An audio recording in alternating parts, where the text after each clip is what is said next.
La cucina napoletana è una delle più ricche e variate al mondo, una varietà infinita di odori e di sapori. Che ne so, si va dal barocchismo di una manesta ammaratata, no? Quando un gruppo di verdure si marita con un gruppo di carni, alla semplicità di una pasta e patate, dove il semplice tubero sommarito con maccherona. Però non sempre poi è possibile realizzare piatti sontuosi, piatti ricchi, perché poi in epoca di ristrettezze economiche i napoletani dovevano fare i salti mortali. Allora inventarono, come devo dire, un tipo di cucina un po' più povero, un po' più semplice, addirittura finta in qualche caso, la cucina finta napoletana.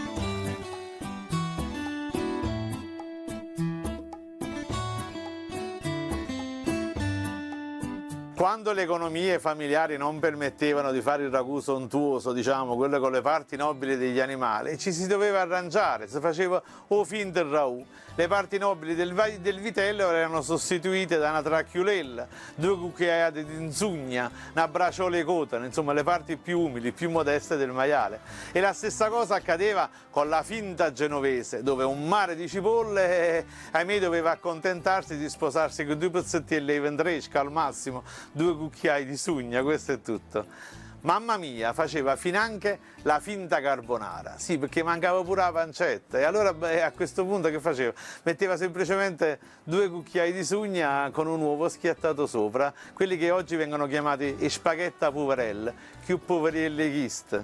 E poi c'era pure il finto brodo. Sì, invece delle parti nobili dell'animale ci si accontentava di un osso, quando i macellai regalavano le ossa del vitello e quest'osso bolliva a lungo e dava almeno, insieme al mazzetto degli odori, e dava almeno la sensazione, ecco, che c'era passata la carne in quel brodo. E poi c'era Oroto Furn però con capretto fuiuto. Eh sì, perché in questo caso, come devo dire, insieme a questo mare di patate e piselli bastava con corsicciulla e un sacco di sugna, magari un pezzettino di cotana.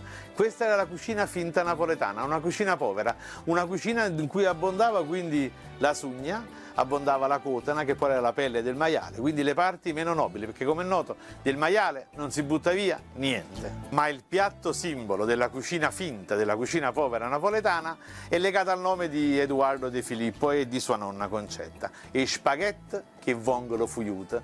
Era uno spaghetto in cui abbondava l'aglio, l'olio, il peperoncino, c'era un mare di prezzemolo, ma le vongole sono soffiute, era epoca in cui non si potevano comprare le vongole.